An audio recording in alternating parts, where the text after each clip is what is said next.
and Brad, the two most famous physical therapists on the internet. Hi, I'm Bob Schrupp, physical therapist. Brad Heineck, physical therapist. Together we are the most famous physical therapists on the internet. In our opinion, of course. I'm sure he agrees. All right, the question today is, can you kneel after total knee replacement? And if you are, we're going to give you a tip for how to do it. Sure. First off, you absolutely need to ask your doctor about this. Right. Talk to the surgeon.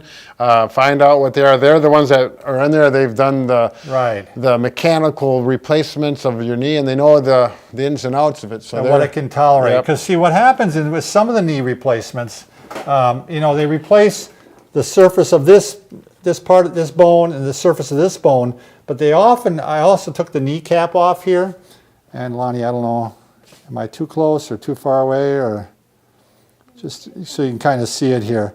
Here's the kneecap. Sometimes they replace this surface here too, and they might have to shave it down a little bit, and they put a plastic button on there.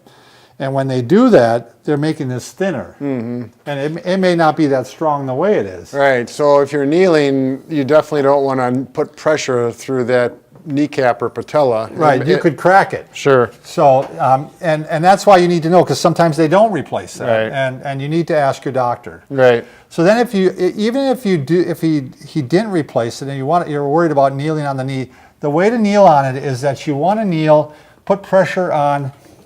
So if this guy's kneeling right here, instead of putting pressure right here, we're putting pressure right here on that bump that you feel below your knee.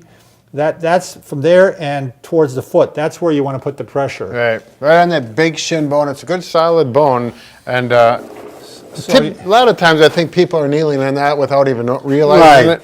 If you're using a kneeler at church, mm-hmm. And it's maybe about this wide, or maybe a little wider. It's really easy to do, because when you kneel down, you're just going to put your knee forward a little bit more, like that. It's going to be a little hard for them to see with black on black, but right on my finger, you can see his kneecap is here, and there's no pressure. There's no pressure on the kneecap. It's all on the lower bone here, on the tibia. And so, like, if you're on the floor and the doctor says you can kneel, you're still going to want to be cautious, particularly if you're kind of walking across the floor with your knees, because that's where you might roll over that kneecap. Right.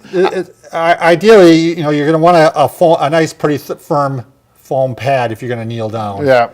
And you had said also that it's possible, especially if they didn't replace the plastic, put plastic on there, that they might get a good set of knee pads. Right. Yeah, I had one surgeon that said, yeah, you can do it, because this person was a carpenter. He was semi-retired but wanted to get back to his work on a part-time basis, and he said, get yourself a good pair of knee pads. Take your time. They Velcro on. They make some real nice. Aren't the knee pads? I've never really used those, Brad. Are the knee pads so that you're putting the pressure here? Is it foam, or is it foam more down here? It's more down here. Oh, it is. So it is translating. Right. But it does come up and over and protect that area as well. Okay.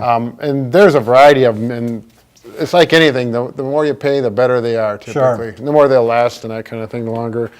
So, all right, so check with your surgeon, and then do it in the correct way if you are going to kneel. Right, because you don't want to be breaking that thing. Right, yeah. If you're that ambitious after knee and you still want to kneel, you still want to get down on your knees and keep working, more power to you. Yep. Thanks a lot for watching.